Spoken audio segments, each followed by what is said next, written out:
নবীর আমামা শরীফটাকে খুলে লিয়া, পাগড়ি মোবারকটা খুলে লিয়া নবীর বিবি আয়েশা আপনার কিনা না জানো বাবা নবীর কেশ মোবারক নাড়াচাড়া করতে আসে, নবীর মুয়ে মোবারক নাড়াচাড়া করতে আসে। ইয়া রাসূলুল্লাহ একটু চোখ দুটো বন্ধ করেন, তবে হাদিস পাক উঠিয়ে দেখেন ভাইয়েরা দাদারা রে, ইন্নী আরা মালা তারাউনা ওয়া আসমাউ মালা তাসমাউনা। একবার জোরে বলে দেন সুবহানাল্লাহ। এটার বাংলা মানে হলো নবী যেটা দেখতে পায় দুনিয়া সেটা দেখতে পায় না, নবী যেটা শুনতে পায় দুনিয়া সেটা শুনতে পায় না। জোরে বলে সুবহানাল্লাহ।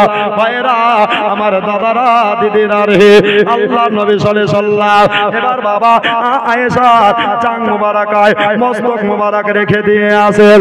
আবার মসজিদে নববী থেকে আপনার আসরের ওয়াক্তে আযান পড়ে গেল, আসরের আযান নবীজি শুনে লিয়া চোখ মুবারক থেকে পানি মুবারক যেন ঝরে যাচ্ছে, চোখের পানি বয়ে যাচ্ছে। আর আয়েশা বললেন আমি হাত দিয়া নবীর চোখের পানি মুছাইতে লাগলাম, আমি হাত দিয়া নবীর চোখের আশ্রু মুছাইতে লাগলাম, তবে যত মুছিরে নবীর চোখের পানি ততই পড়তে আসে। আল্লাহর নবী আস্তে করে আমার আর হাত দুখানাকে ধরে নিয়া বলতে আসে, ও বিবি আয়েশা গো, ও মুমিনদের মা শুনে নাও, আজকে ওই যে জানালার ফাঁক দিয়া বলে দাও বাড়ির বাইরে বেরোতে হবে না। আয়েশা তুমি একটা কথা বলে দাও। বললেন ইয়া রাসূলুল্লাহ ইয়া হাবিবাল্লাহ কি কথা বলবো বলে দাও। দয়ার নবী বললেন আয়েশা বলে দাও সবাই আমার জন্য যেন ওয়েট না করে, আমার জন্য যেন ওয়েটিং না করে, আমার জন্য যেন অপেক্ষা না করে। বললো কেন? বললো এই জন্য আমি আর মসজিদ যেতে পারবো না। এই নামাজকে কেন্দ্র করে আবার তায়েফে কপাল ফেটে রক্ত পড়েছিল, আবার উহুদের মাঠে আমার দ্বন্দ্ব শহীদ হয়েছিল, তবে জঙ্গে বদরের মাঠে জঙ্গে খন্দকের মাঠে কত আপনার কষ্ট হয়েছিল। সব কথা পেরিয়ে লিয়া আমি আল্লাহর নবী আজকে আমার জীবনের শেষ দিন, আজকে তোমার আব্বা জানকে খবর কারা বলে দাও, তোমার আব্বা জানকে বলে দাও। বললেন ইয়া নবী গো কি বলবো, আপনি দয়া করে একবার বলে দাও। বিবি আয়েশা তোমার আব্বা জানকে বলে দাও আজকে থেকে আর আমি মসজিদে যেতে পারবো না, আজকে থেকে তোমার আব্বা জান ইমামতের দায়িত্ব নেবে। দেখবেন বাবা মেয়েরা বাপকে একটু বেশি ভালোবাসে। জি বাসে কি বাসে না? বাসে। তো বলছে হুজুর একটা কথা বলবো। বলছে বলো। বলছে আমার আব্বা দূর দূরান্তে ব্যবসায়ী মানুষ, ব্যবসা করতে যায়, কাপড়ে ব্যবসা করে, কখন আসবে কি না আসবে, আর ইমামতি দায়িত্ব খুব কঠিন দায়িত্ব। একটু যদি এদিক ওদিক হয় তো ইমামের সমালোচনা হতে শুরু করে, ঠিক কিনা বলেন? তবে ইমাম মাথার তাজ, ইমামও মানুষ আপনিও মানুষ, আপনার অসুবিধা আছে ইমামেরও থাকতে পারে, তবে এটা পাকা কিছু মুসল্লি আছে এদের জন্য সমাজ দূষিত হচ্ছে, ঠিক কিনা বলেন? ঠিক কিনা বলেন? এরা হাজার হাজার টাকা দিয়ে বক্তা আনবে, কিন্তু ইমামের বেতন 500 টাকা বাড়াতে বললে আর বাড়াতে পারবে না। আছে না নাই? তবে পারশনগরের লোক ভালো, যত আছে নবগ্রামে কালো, ঠিক কিনা বলেন? যদি বলি এখন তো আমাকে এখনই মার হবে, তার জন্য ভালো বললেও। তবে এদিকেও আছে নাকি বলছেন বাবা নবীর ওয়ারিস আল উলামা ওয়ারিসাতুল আম্বিয়া, এদিকে যারা ভালোবাসলো নবী তাদের হয়ে গেল, নবী যাদের হয়ে যায় খোদা তাআলা তাদের হয়ে যায়। জোরে বলুন জি। আলেমের প্যার করতে শিখুন, আলেমের মোহাম্মত করতে শিখুন। আরে পিছনে বলেছিল আবু জাহেল আর সামনে বলেছিল আবু বকর। জোরে বলুন জি। এখানে পার্থক্য ঈমান আর বেঈমান, ঠিক কি না? তো বাবা নবীর সাহাবী আবু বকরকে দায়িত্ব দিচ্ছেন, তো আয়েশাতুল হুমায়রা রাদিয়াল্লাহু তাআলা আনহা মাথা নোড়াচ্ছেন, হুজুর আমার আব্বার কখন খেলাফ হয়ে যাবে, কি কখন পারবে কি না পারবে। আপনি তার চাই উমর ফারুককে দায়িত্বটা দেন না? জোরে বলুন।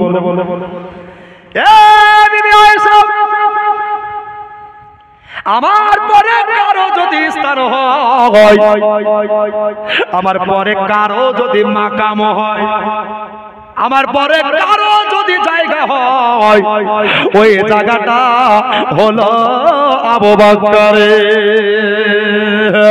আমাকে কত ভালোবেসেছিল, আমাকে কত মোহব্বত করেছিল। হিজরতের রাতে আস্তে করে কথা বলেছিলাম, আবু বকর, আবু বকর আমার জন্য একদিন নয়, 2 দিন নয়, 1 মাস নয়, 3 মাস নয়, 5 মাস নয়, টোটালে 6 মাস দিনেও ঘুমায়নি, রাতেও ঘুমায়নি।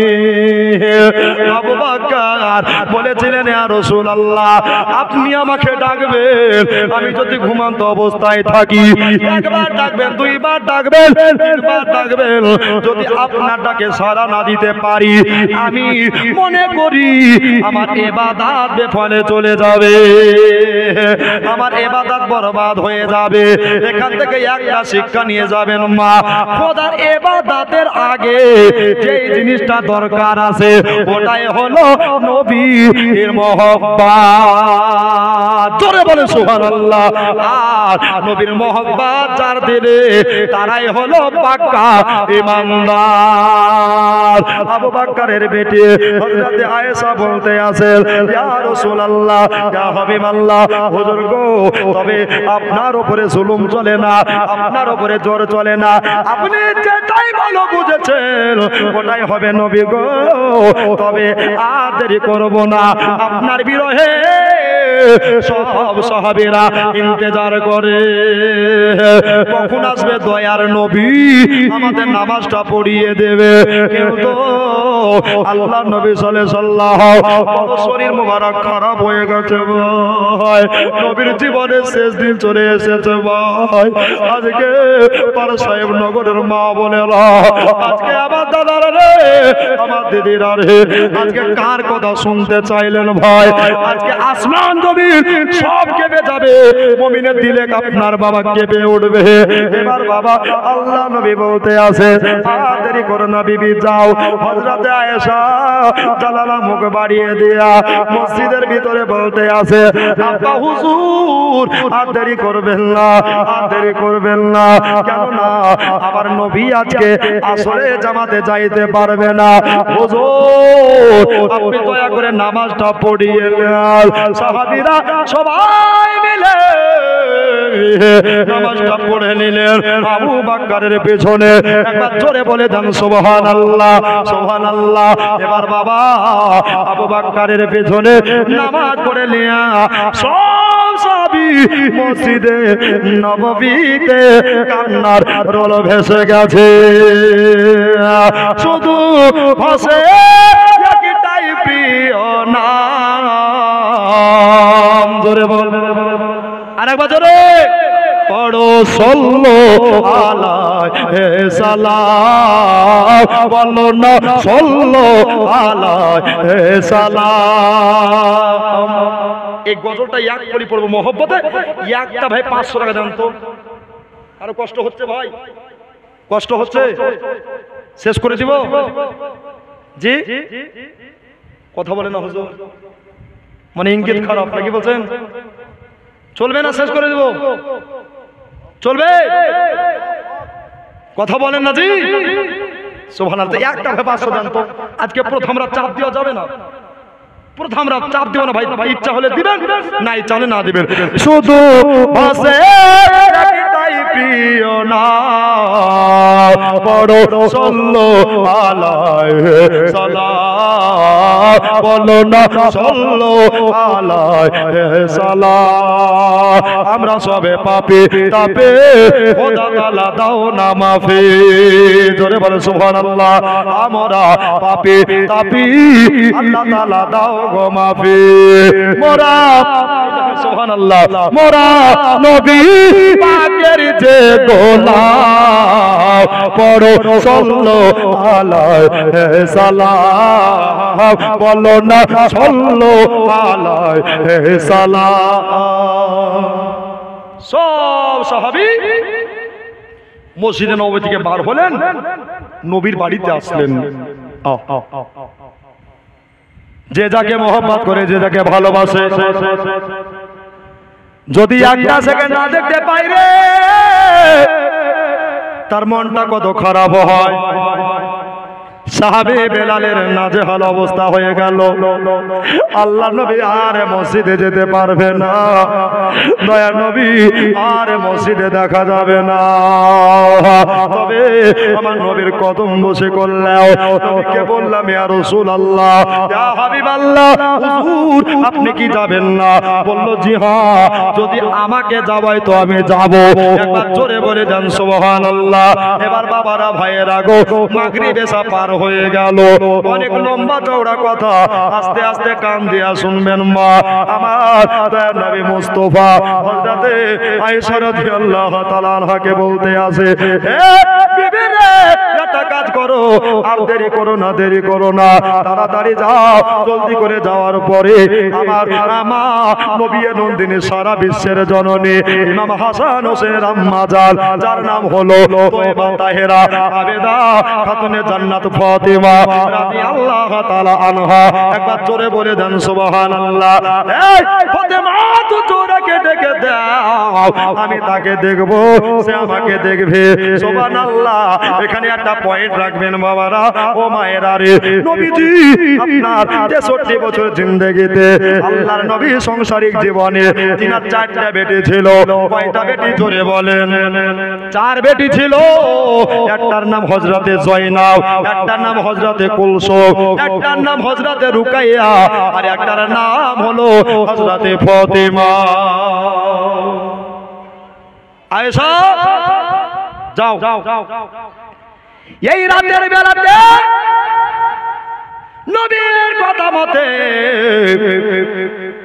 আবু বকরের বেটি বোরখা পরে লিয়া এক পা দুপা করে আগে চলতে লাগলেন। কোথায় যাবে? আমার ফাতেমার বাড়িতে যাচ্ছে। জোরে বলেন, আমার ফাতেমার বাড়িতে যাচ্ছে। এবার বাবা, তোমার আমার মতো বিবি হলে বলতো যে রাত্রি বেলাটা পার হয়ে যাক, কালকে সকাল বেলাতে যাব। কিন্তু আয়েশা বলেছিল, না না না, এটা তো দুনিয়ার কোনো মৌলবীর কথা নয়, এটা দুনিয়ার কোনো ফতোয়া একরামের কথা নয়, এটা হলো আল্লাহ নবী পয়গম্বরের কথা। নবী বলতে দেরি করেছে, আমি আয়েশা যেতে দেরি করব না। এবার বাবা এক পা দুপা করে হযরতে আয়েশা উনি আপনার চলতে আরম্ভ করলেন। এবার চলে যায় বাবা, দুর্গম গিরি পথে পাড়ি দিয়া কিছুটা বাড়ি পার করে দিয়া মা ফাতেমা বাড়ি দরজার সামনে হাজির হয়ে গেছে।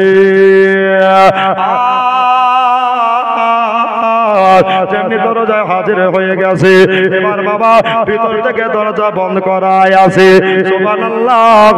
রাত্রি বেলাতে হযরতে আয়েশা রাদিয়াল্লাহু তাআলা আনহা মুমিনদের মা, তিনি দরজা বাড়ি মারতে আরম্ভ করেছে। আরবের ভাষা হলো আরবি।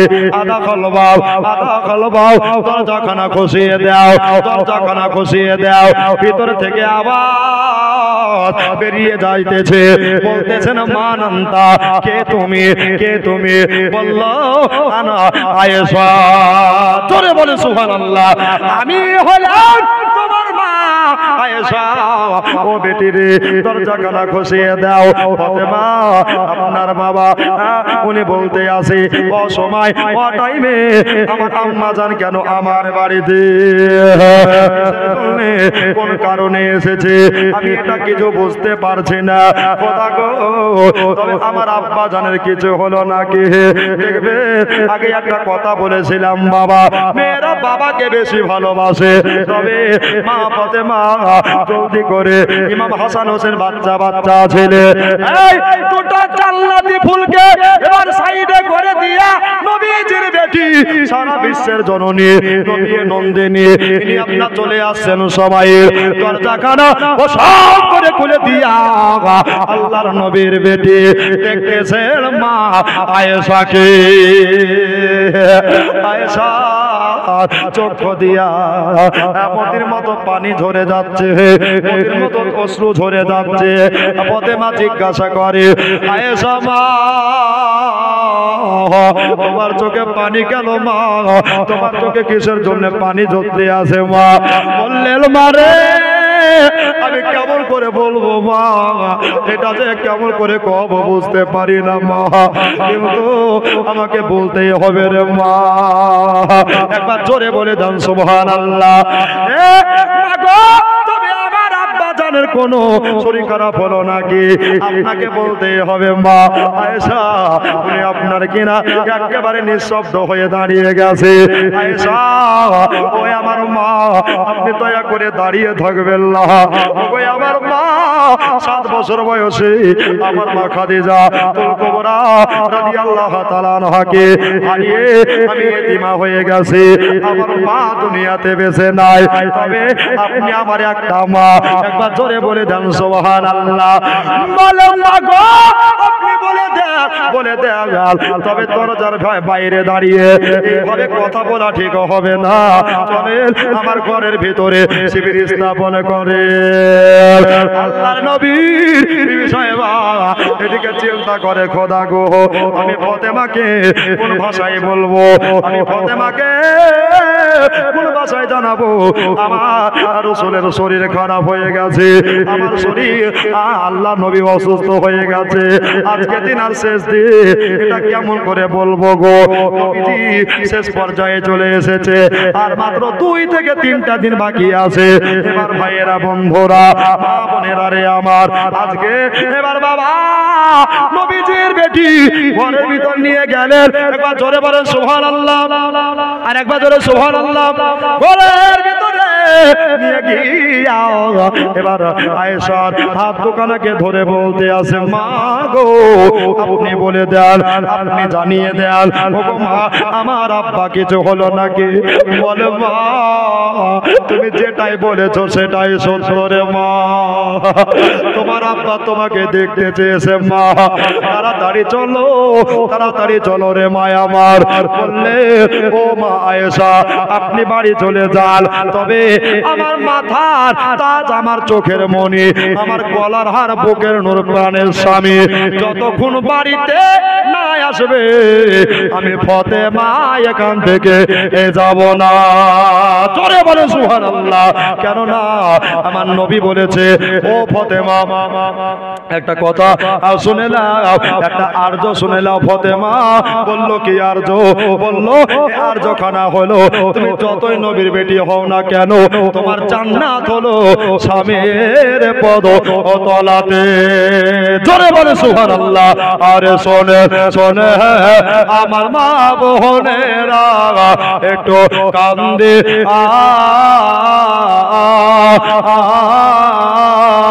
তোমরা স্বামীর সেবা করো মা আগো মন দিয়া। জোরে বলে সুবহানাল্লাহ।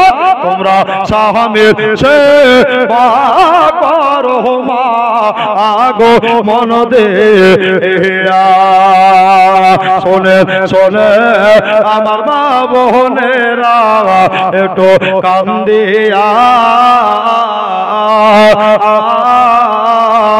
তোমরা স্বামীর সেবা করো মা আগো মন দিয়া। স্বামীর সেবা করেছিল বেবি খাদে যাহায়া, ওগো জান্নাতে হইল মায়ের ঠিকানা। জোরে বলেন সুবহানাল্লাহ। স্বামীর সেবা করেছিল, স্বামীর সেবা করেছিল বিবি রাহিমা, ওগো জান্নাতে হইল মায়ের ঠিকানা। স্বামীর সেবা করেছিল বিবি ফাতেমা, ওগো জান্নাতে হইল মা আয়ের ঠিকানা ওগো জান্নাতে হইল মা আয়ের ঠিকানা শোনে শোনে আমার মা বোনেরা একটু মন দিয়া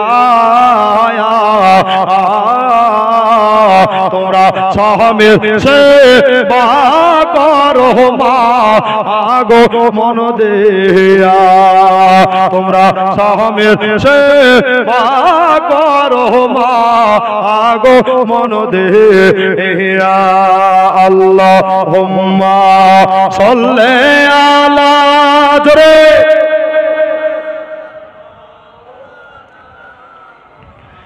ওয়ালা আলে মাওলানা সাল্লাল্লাহু আলাইহি সাল্লাম। আয়েশা গেছেন ফাতেমার বাড়ি। কার বাড়ি? নবীর শরীর অসুস্থ, তাই বেটিকে খবর দিতে গেছে। আচ্ছা বলেন তো, কোন বাপের যদি শরীর খারাপ বেটি শুনতে পায় তো মনটা খারাপ হবে না? হবে না? জোরে বলুন বলুন বলুন।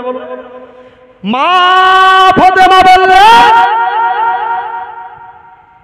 দুনিয়ার যদি আমার বেটা অসুস্থ হতো, জোরে বলে, আমি মা কিছু মনে নিতাম না।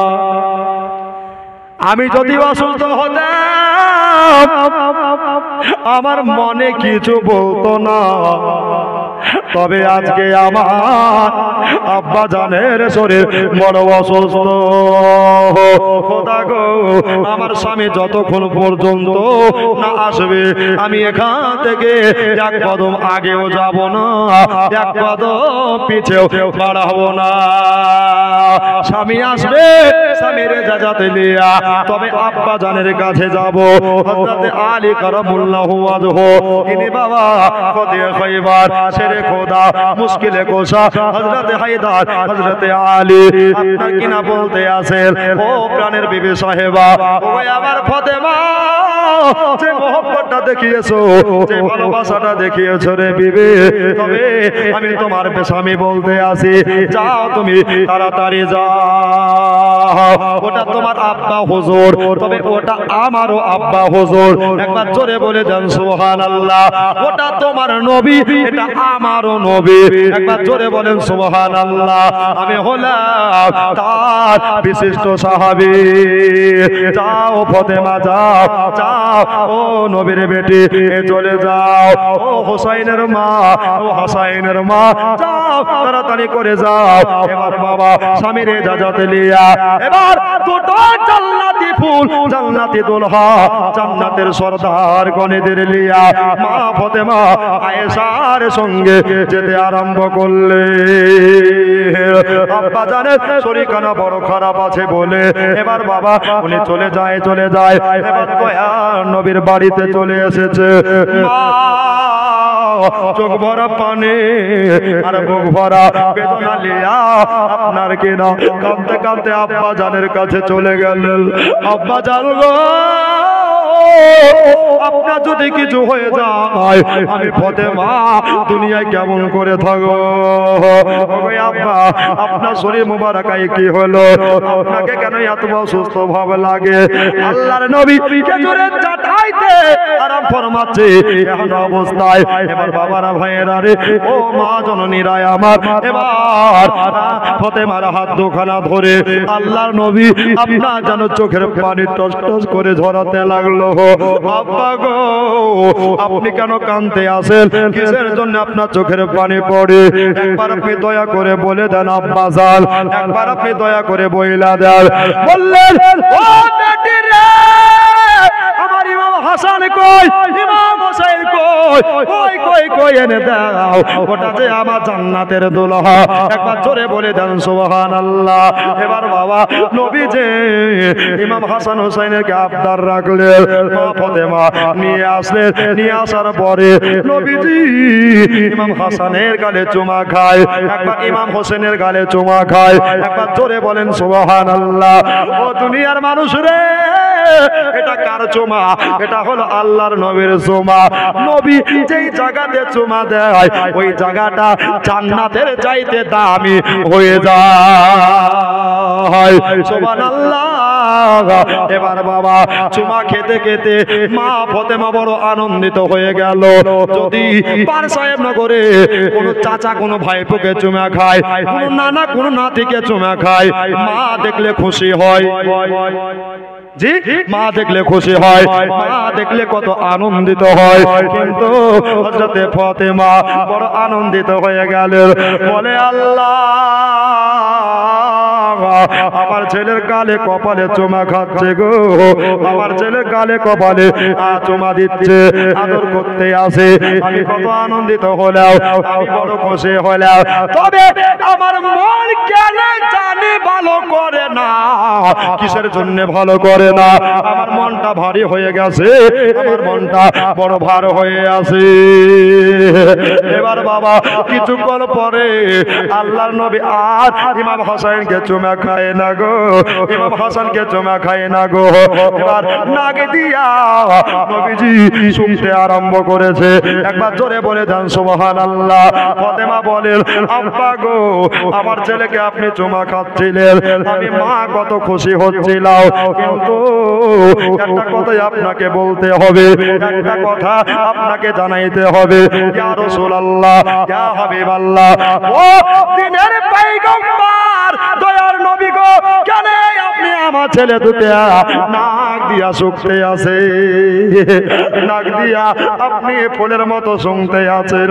আমার দরদে মায়ার নবী, আমার রহমতের নবী, আমার কায়নাতের নবী বলতে আছে, ও বেটি ফাতেমা, শুনে নাও, শুনে নাও, এই জন্য নাক দিয়া শুকতে আছে রে মা। তোমার ছেলেদের যখন কত মোবারক, আমি শরীর মোবারক শুনি, আল্লাহর কসম আমি জান্নাতে খুশবু পেতে থাকি। জোরে বলেন, কোথাকার খুশবু? জান্নাতের। আব্বা, আপনার সঙ্গে আমার কিছু পার্সোনাল কথা আছে। জি বলো। আব্বু, সেই 7 বছর বয়সে মাকে হারিয়েছি। কত বছর? জোরে বলুন। 7 বছর বয়সে মাকে হারিয়েছি। যদি আপনি চলে যান তো আমাদের আর আব্বাও নাই, মাও দুনিয়াতে নাই। আব্বা, একটা কথা বলবো, আপনি অসুস্থ আব্বা, তবে আমি একটা জিনিস লক্ষ্য রাখলাম। ওটা কি? ওই যে আসমানের চন্দ্র, আপনি মুচকি হাসছেন আমার ছেলে দুটাকে দেখে, তো আপনার হাসি দেখে আকাশের চাঁদ লজ্জায় লুকিয়ে যাচ্ছে। জোরে হবে, আকাশের চাঁদ লজ্জায় লুকিয়ে যাচ্ছে। এখানে একটা গজল আছে, পড়বো? জি, অসুবিধা হচ্ছে ভাই? জীবনীতে গজল না হলে মানায় না, ঠিক কিনা? তো একটা ভাই 10 টাকা গোরস্থানের জন্য দিয়েন, পারলে দিবেন, না পারলে নয়। চাইবো না বাবা, রাগ করিয়েন না। ও গো চাঁদ, তুমি বলে দাও আমার নবীজি কোথায়? জোরে বলুন, আর একবার জোরে বলুন। আর 10 টাকা তাড়াতাড়ি নিয়ে আসুন। ও গো চাঁদ, তুমি বলে দাও আমার নবীজি কোথায়? কোথায় গেলে পাবো নবীকে? কোথায় গেলে পাবো নবীকে? পাকে নবীজির রওজায়।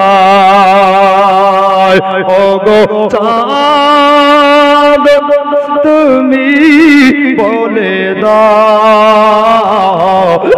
আমার নবীজি কোথায়? জোরে বল। আকাশের তারকারা মিটি মিটি কয় আল্লাহর নবীর নূরে তারা নিজেকে হারায়। ওগো তারা তুমি বলে দাও আমার নবীজি কোথায়? ওগো চাঁদ তুমি বলে দাও আমার নবীজি কোথায়? জোরে বলুন। আব্বা আজকে সকালবেলা হলো ভোর বিহানে মর্নিং টাইমে বাপ বেটির মোলাকাতের কথা চলছে। এদিকে আল্লাহ তাআলার অর্ডার হয়ে গেল। জোরে বলেন। আল্লাহ তাআলার ইজাজত হয়ে গেল। কাকে অর্ডার করলেন? কে অর্ডার করলেন? ভাইয়েরা কান দিয়া শুনবেন, ভাই বাবারা রে, ভাইয়েরা রে। এবার বাবা হযরতে আপনার ইসরাইল ফেরেশতা, যার নাম হলো পদবী হলো মালিকুল মউত, এই মালিকুল মউতকে বললেন, ও ইসরাইল ফেরেশতা রে, যাও যাও, আজকে আর দেরি করো না, আজকে আর বিলম্ব করো না, তাড়াতাড়ি করে যাও। আজকে হলো শনিবার। কি বার? জোরে বলেন। আজকে শনিবার। ওই শনিবারে আপনার কিনা আল্লাহর নবীর রূহ মুবারক কবজ করতে পাঠাচ্ছেন। তবে এখনো 3টা দিন বাকি আছে, এখনো 2টা দিন বাকি আছে। আল্লাহর নবীর জান বার হবে যেদিন, রূহ যেদিন আপনার পরলোক গমন করবে, নবীজি যেদিন মরণের স্বাদ গ্রহণ করবেন, ওই দিনটা হবে সোমবারের দিনে। জোরে বলে। শনিবারে কথা চলছে ভাই, মাঝে একটা দিন রবিবার বাকি আছে, তারপরে সোমবারের দিন আসবে ভাই। এবার বাবা আল্লাহর নবী ফাতেমাকে নিয়ে আলাপ আলোচনায় আছে। এমন অবস্থায় হযরতে ফাতিমা রাদিয়াল্লাহু তাআলা আনহা বলতে আছেন, আব্বুজি ওই তায়েফের ঘটনা আপনার কি মনে পড়ে? আপনার কি স্মরণে আছে? নবী আমার বলতে আছে, জি হ্যাঁ, ওই তায়েফের মতো আমি নবী কষ্ট কোন জায়গাতে পাইনি রে। আমি নবী তায়েফের মতো কোন জায়গাতে কষ্ট পাইনি। তবে আল্লাহ তায়েফকে ভালো রাখো একটাই কারণে, আমার দোদমা হালিমার কারণে। চলে বলে সুবহানাল্লাহ। এবার নবীজি বাপ বেটি মিলে আলোচনা চলতে আছে।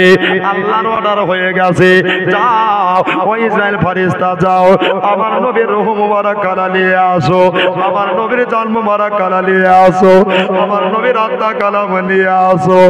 ইসরাইল বলে, আল্লাহ দুনিয়াতে কত জান কবজ করলাম, করছে, আরো কিয়ামতের সকাল পর্যন্ত করব। আমার কোনোদিন ডর লাগেনি, আমার কোনোদিন ভয় লাগেনি। এমন নবী বানাও নি আর বানাইবে না। একবার জোরে বলে দেন সুবহানাল্লাহ। ভাইয়েরা রে, বন্ধুরে, আমার দাদারা দিদিরা রে, এমন নবী হয়নি আর হবে না।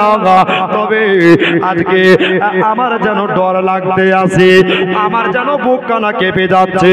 আমি কোন নবীর রূহখানা বার করতে যাব, আমি কোন নবীর জানখানা বার করব। এবার বাবা, যে নবী না হলে কায়নাত হতো না, যে নবী না হলে আরশ হতো না, যে নবী না হলে ফরশ হতো না, যে নবী না হলে কালাম হতো না, যে নবী না হলে আপনার লোহ হতো না, যে নবী না হলে ফরশ হতো না। আপনার কিনা সরকারে আহমদ রাজা বলতে আছে, তুঝে অনেক তুঝে और एक ना एक बनाया, আল্লাহ একটাই বানিয়েছে। ইয়া রাসূলুল্লাহ, ইয়া হাবিবাল্লাহ, হুজুর আপনাকে একটাই বানিয়েছে, আপনার দ্বিতীয় কাউকে বানাইবে না। তবে আজকে আমার পা আগে বাড়ে না। একবার জোরে বলে দেন সুবহানাল্লাহ। আমার হাত যেন আগে বাড়ে না। আমি নবীর কাছে কেমন করে যাব? তবে আল্লাহ তাআলার অর্ডার, আল্লাহ তাআলার আদেশ হয়ে গেছে, আল্লাহ তাআলার ইজাজত হয়ে গেছে, আমাকে নবীর রূহ মুবারক নিয়ে আসতে হবে। সুবহানাল্লাহ, সুবহানাল্লাহ। এবার আসমান থেকে ভেদ করে আপনার ইসরাইল জিবরাইল ফেরেশতা মদিনাতুল মুনাওয়ারায় মা আয়েশার বাড়িতে হাজির হয়ে গেছে। ওরে আমার মা, ওরে আমার বাবা, আজকে কার কথা শুনতে আছেন ভাই? বাবা আপনার কিনা হযরতে ফাতেমা বাপ বেটি কথা চলতে আছে, আর দরজায় যেন বাড়ি মারছে। আদা খলবাব, আদা খলবাব, দরজাখানা খসিয়ে দাও, দরজাখানা খসিয়ে দাও। এবার বাবা ফাতেমা উনি জিজ্ঞাসা করলেন, আব্বাজান দরজায় কে এসেছে? বলল, মারে তুমি যাতে কষ্ট না পাও এই জন্য আমার নবী বলেছিলেন আরবের একজন আরবি এসেছে। কিসের আরবি? আরবের একজন ব্যক্তি এসেছে। মা যাও বলে আসো। এই বাড়ির বাইরে কে আছো? বলছে, মা আমি একজন আরবের আরবি। জোরে বলো। আমি একজন মুসাফির, আমার নবীর সঙ্গে একটু কথা বলতে চাই। কি বলতে চাই? কথা বলতে চাই। আজকে কথা বলা হবে না, আজকে পার্সোনাল বাপ বেটির কথা চলছে। জোরে বলে। আচ্ছা ফাতেমা বলেছে যে আজকে কথা বলা হবে না, তো ইসরাইল কি বলতে পারবে? জোরে বলুন, পারবে? এ খোদা, এটা নবী নন্দিনী। জোরে বল। সারা বিশ্বের জননী মা ফাতেমা বললেন, আজকে বাপ বেটির কথাবার্তা চলতে আছে। আল্লাহ গো আমাকে ঢুকতে দিচ্ছে না। আমার আল্লাহ গায়েবে আওয়াজ তুলে দিয়া বলতে আছেন, ও মালিকুল মাউত, ও ইসরাইল, যখন ঢুকতে যখন না দিচ্ছে রে, তাড়াতাড়ি করে পালিয়ে আসো। যারা বলছে নবী আমাদের মতো তোমার আমার সময় হয়ে গেলে, পার সাহেব নগরে যদি আমার স্টেজে মৃত্যু থাকে, এখানে এক সেকেন্ড এদিক হবে না ওদিক হবে না, তোমার আমার মৃত্যু হয়ে যেতে পারে। কিন্তু রহমাতুল লিল আলামিনের মুস্তাফার বেটি, আজকে মুস্তাফার বেটি, আজকে নবীর বেটির পাওয়ার কত দেখেন রে মা। ও মা, আজকে কত পাওয়ারের কথা শুনলাম রে মা। ইসরাইল বলেছে আমি ঢুকতে যাব, নবীর সঙ্গে দুটো কথাবার্তা বলবো। ফাতেমা বলছেন বলতে দেব না, বলতে দেব না। যেমনি বলে দিয়েছে, এবার ইসরাইল যেন আল্লাহর হুকুম পেয়ে ঘুরে চলে গেলেন। আল্লাহ পাক বললেন, আজ না হতো কি হলো, কালকে আমার নবীর রূহটাকে নিয়ে আসবা। জোরে বলেন সুবহানাল্লাহ। আজ ফাতেমার কত এহসান বেড়ে গেল, আজকে ফাতেমার কত যেন মান বেড়ে গেল। ও সাহেব নগরের যুবক ভাইয়েরা রে, দাদারা দিদিরা রে, আল্লাহ নবী বাপ বেটি মিলে আপনারা যেন কথা বলতে আসে। আবার দিনের পর দিন চলে গেল, রাতের পর রাত কেটে গিয়া আবার পরের দিন আপনার দ্বিতীয় মর্নিং হয়ে গেল। মর্নিং এ আপনার কিনা সকাল বিহানে আপনার আবার ওই টাইমে দরজায় যেন বাড়ি মারতেছে ভাই। রবিবারে কথা হচ্ছে ভাই, সানডের কথা হচ্ছে ভাই। এবার রবিবারে কথা বলার পরে আবার বললেন, বাবা কে তুমি? আজকে তোমারও ঢোকা হবে না। কেন? আজকে আমাদের কথা শেষ হয়নি। জোরে বলেন সুবহানাল্লাহ। ইসরাইল বলতে আছেন, আল্লাহ গো আমাকে আজও ঢুকতে দিচ্ছে না, তবে আমার মনটা বড় খারাপ। তবে আমার আল্লাহ পাক আল্লাহ তাআলা বললেন, এ মালিকুল মাউত, একটা কাজ করো, যখন ঢুকতেই দিচ্ছে না তাহলে কালকে তুমি নিয়ে আসবা। একবার জোরে বলেন সুবহানাল্লাহ। বাপ বেটির কথাবার্তা চলতে আছে, দুইবার ঘুরে গেলেন মালিকুল মাউত। এবার দিনের পর দিন রাতের পর রাত কেটে গিয়া নেমে আসে।